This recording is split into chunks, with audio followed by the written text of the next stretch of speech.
કે આ ક્યાં છે આપણી નાય. હવે બહુ સમજાવી અને તે છતાં ન સમજાય તો એને જનાવર કીધા. પણ માણસનો અવતાર છે, આપણને બહુ સરસ મજાનો અવતાર મળ્યો છે. આપણને કોઈ હાથ પગ આંખ્યું અને કાન એ બધું હોય અને આપણને એમ કે કોઈ કે ભાઈ આ માણસ છે, ના એ વાત જ ખોટી છે. સંતના ચરણે જવાથી માણસ બનાય છે, બાકી હોતા નથી. નકર તો જનાવર ન કે માણાને કે ભાઈ માણા થાને તો શું જનાવર છે. એટલે અહીંયા કંઈક મેળવવા માટે, અહીંયા માણસ થવા માટે સંતોના ચરણોમાં જવું પડે છે. એટલે વચનની કિંમત રાખવી પડે. વચન એટલે બહુ ભારે છે. એટલે સંતનો સ્વભાવ એવો છે કે આપણને માણસ બનાવી દે. ઈવળ હોય એને જોજો ભમરી છે ને એના જેવો બનાવશે. આપણે તો સંતનો સંગ થયો છે એટલે આપણને સંત બનાવ્યા. પણ શું કે ઈવળ હોય અને એ ગોટો વળી જાય છે ને, એક સાચ માર છે, અને જો ગોટો વળી જાય તો એને ઈવળ પણ લેતી નથી, ભમરી નથી લેતી. પણ જો એ ફેણ માંડશે હામી તો એને તરત લેશે. કારણ કે એને ખબર પડી ગઈ કે આ હામી થાય આ ભમરી બનશે. એટલે જો હામા પગલા માંડો તો કાંઈક મળશે કે મારે ગુરુ પાસે જવું છે, મારે સંતના દર્શન કરવા છે, મારે કોરડા જવું છે. એટલે કે છે ને બધા સંતનો સ્વભાવ એવો છે કે આપણને માણસ બનાવી દીધા, આપણને સંત બનાવ્યા, આપણને અહીંયા સુધી આપણને પહોંચાડી દીધા. હવે આપણે શું લેવા વચન ચૂકીને 84માં જવું પડે. એટલે કે છે સંતનો સ્વભાવ જ એવો છે, જનેતાની ગોદના જેવો. મારા બાપ આ સંતો શું ન કરી શકે કે છે સંતનો સ્વભાવ છે એવો, જનેતાની ગોદના જેવો. માત સુવરાવે જ્ઞાન સંત જગાડે.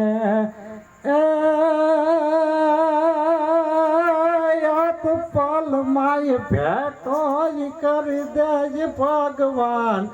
આ સંતો એમ કે છે કે ભાઈ ઘણા વખત આપણે કે ભીમડા કરીને ફટાકો લાંબી કરીને ને મોરબીને માથે મંડાણ ગઢ પાડ્યો, ગોરખા તોળા કંડોળા તણીને આવીને કરી આળ મોરબીને સર મહારાજ ગજબ ઉતાર્યો. તે આ તો વાત કરવામાં આવે છે, ડુઆ બોલવામાં આવે છે કે ભીમડા કરીને ફટાકો લાંબી કરીને ને મોરબીને માથે મંડાણ તરતા ગઢ પાડ્યો ગોરખા. એમાં આપણને સમજાણું નહીં કાંઈ કેવો ગઢ હશે, કયો ગઢ હશે. એટલે એમ કીધું કે અમાણિયા ધરતી અન જગ જૂની અન જગ જૂનો ગઢ ગિરનાર. પણ ત્યાં તો હાવજડા હેંદળ પીએ એ નાના નર ને નાર નમણ્યા.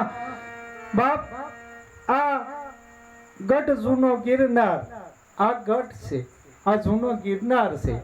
અને આ જો ગઢ કદાચ હેંજળ પી જાય, જો ગુરુના શબ્દ પી જાય, એને હેંજળ કહેવાય. ગુરુના શબ્દ એ જો આપણામાં પીવામાં આવી જાય અને પછી જો જે આનંદ થાય એ પછી મજા જ આવે. આપણને જ્યાં જાવ ને આનંદ થાય, મજા આવે.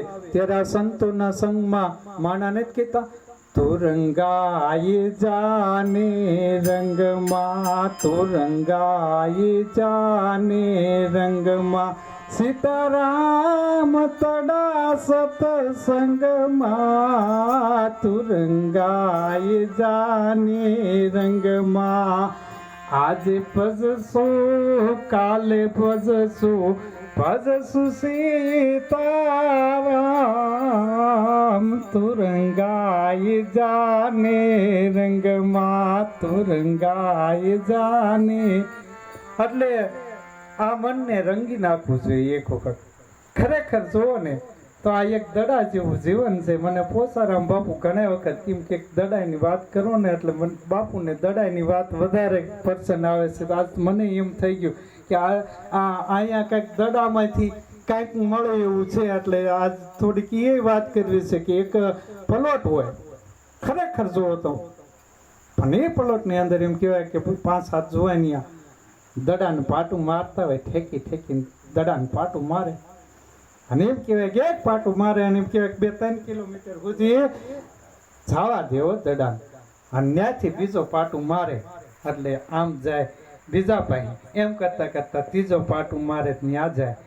આમ કરતા કરતા એમ કહેવાય કે ઈ દડો રહ્યો એ સંતના ચરણોમાં જાય છે અને સંત એને ફેરવી ફેરવીને જોવે એને દડામાંથી વારસા નીકળે. હો એ બાપુ આ બધા મને પાટું કેમ મારે છે?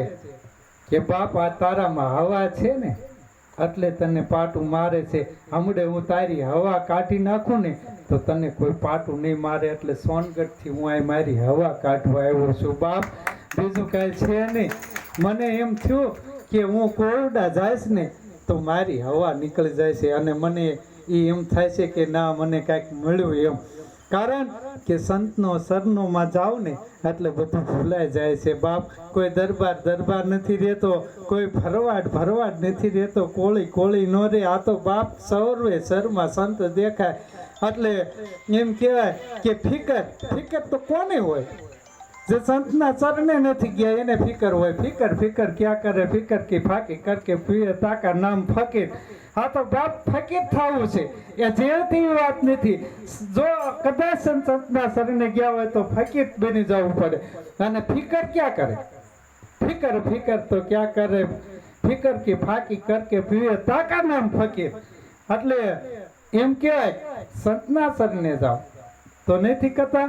ઘણા વખત કે બધા કે ભાઈ સંતનો સ્વભાવ તો છે જનેતાની ગોદના જેવો નોર્મલ હોય, રૂની પૂણી જેવો હોય, રૂ જેવો હોય, કદાચ ભેટો કરી દે ભગવાનની, એવો પણ સ્વભાવ છે.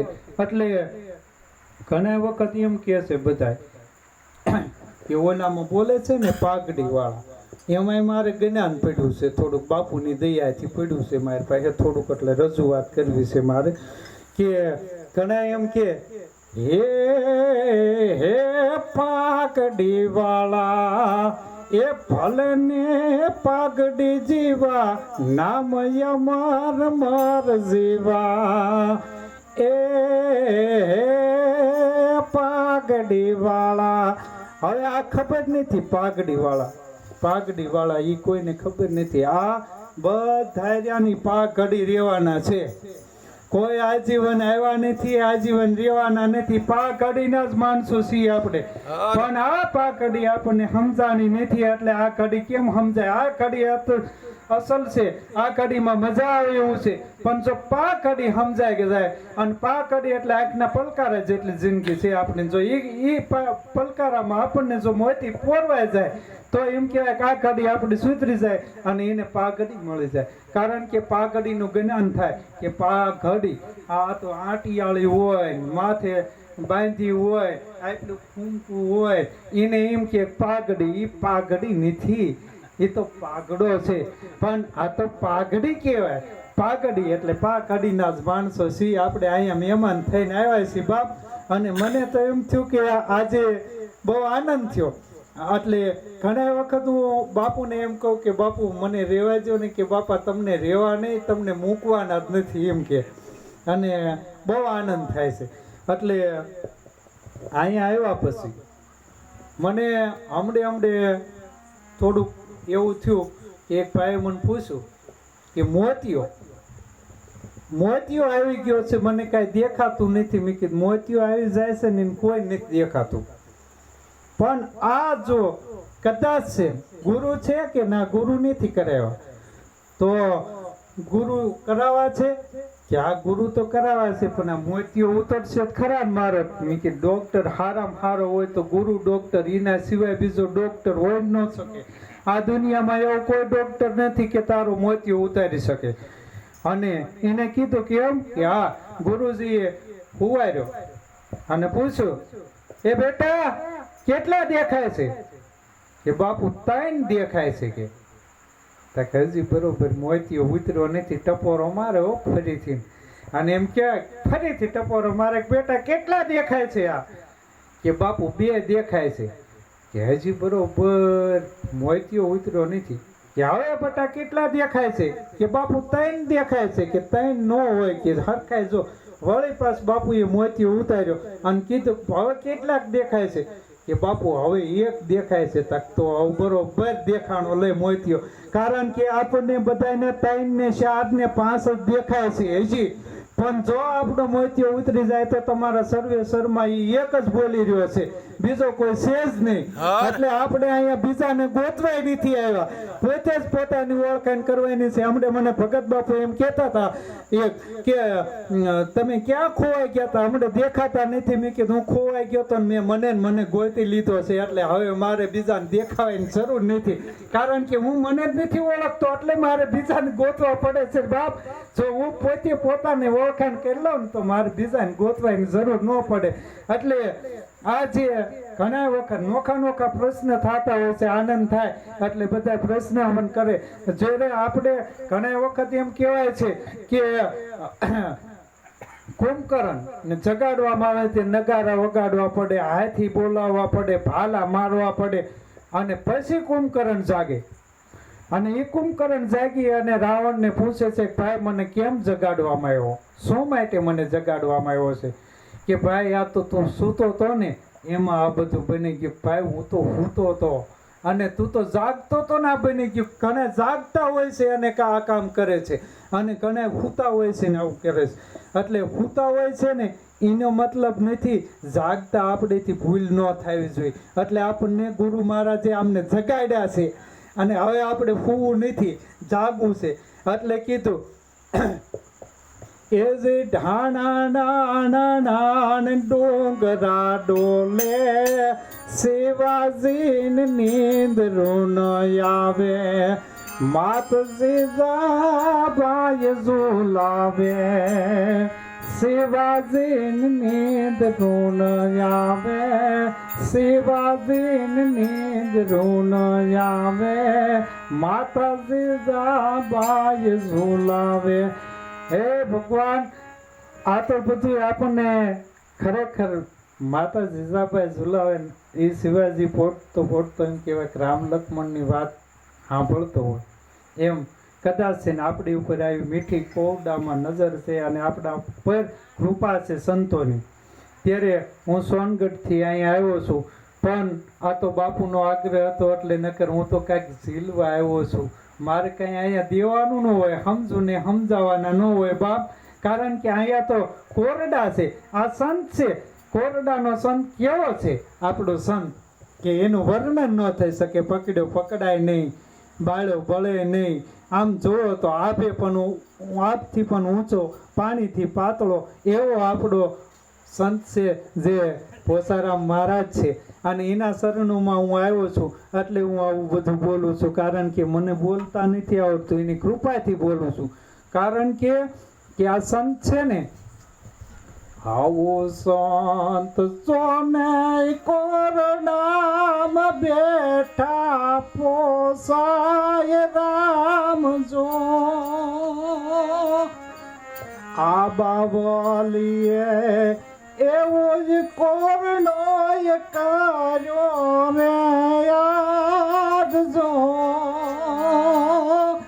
આ મૂંગાય બોલતા કરે એવો આપો સારામ મહારાજ છે.